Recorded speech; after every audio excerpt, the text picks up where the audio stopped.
Hello everyone, I'm back.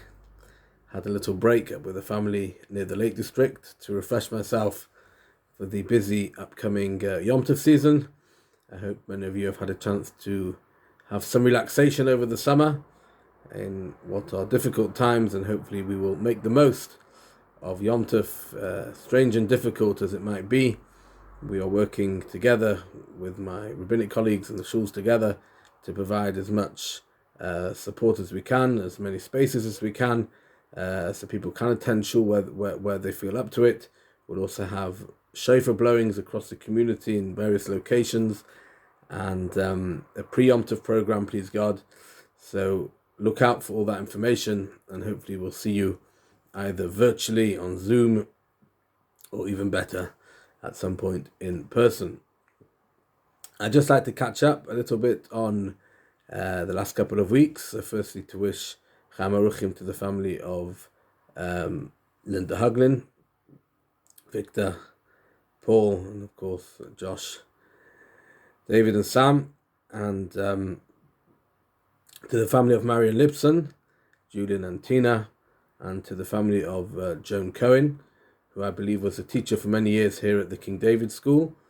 She may have taught you or your children, and as there was no shiva, it would be a wonderful gesture to do something in her memory, a special mitzvah, a donation to charity, something that will elevate her soul.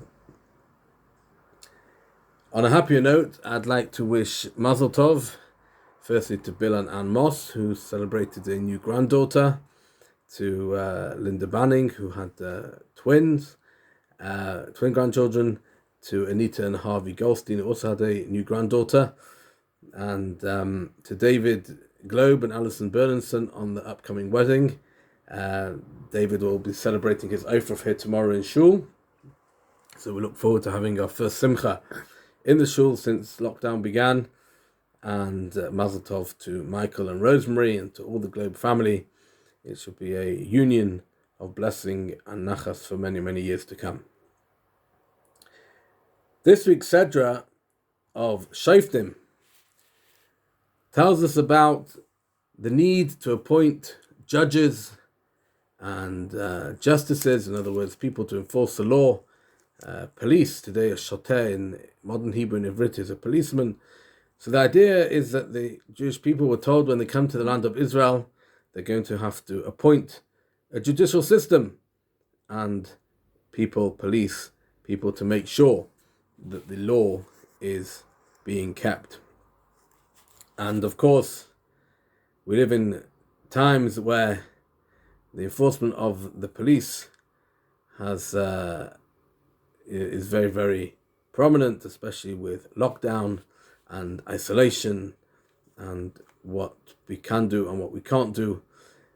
Having laws is always meaningless without people being somewhat threatened that they could be caught breaking them. As the Mishnah tells us in Ethics of the Fathers in Avot, it says, "Ilmale me'ra," if not for fear of punishment, if not for fear of being caught, ishes re'eu chaim beloi, people would swallow each other alive, which means that naturally we all have somewhat of a selfish tendency, inclination, which we have to overcome. And sometimes we need a bit of help from the outside, a bit of threat, a bit of fear, to make sure that we all do what's best for each other and honor that social contract which allows us to live together. And that's, of course, the reason behind the prayer we say every week for the royal family. We pray that the government should be established with justice and righteousness, and it should allow everybody to live together in truth and with sincerity. And of course, we say the same prayer for Israel. We want it to be to be established in justice and righteousness, because a society that doesn't have law and order cannot flourish. Again, to quote the Mishnah in Avot, it says, "Derech Eretz Kadma la Torah," the way of the land. In other words, establishing law and order, establishing people showing respect to each other, that comes before Torah, because you cannot keep the Torah, you cannot do the mitzvahs if you're worried that people are going to come and pinch your stuff, break in your houses, steal your things. Then the whole society breaks down. And really the message to take from this is to remind ourselves that the Torah is not just a book of rules. It's not just about putting on tefillin, keeping Shabbos. It's much, much more than that. It's a way of life. It governs everything. This week's Sedra even tells us about a Jewish king and how much power he could yield, how many wives he could have, how much money he could have. Everything is prescribed by the Torah in a way that is best for us. And when we keep it, we are the ones who benefit. I wish you all a wonderful Shabbos, and I hope to see you soon. Thank you. Good Shabbos.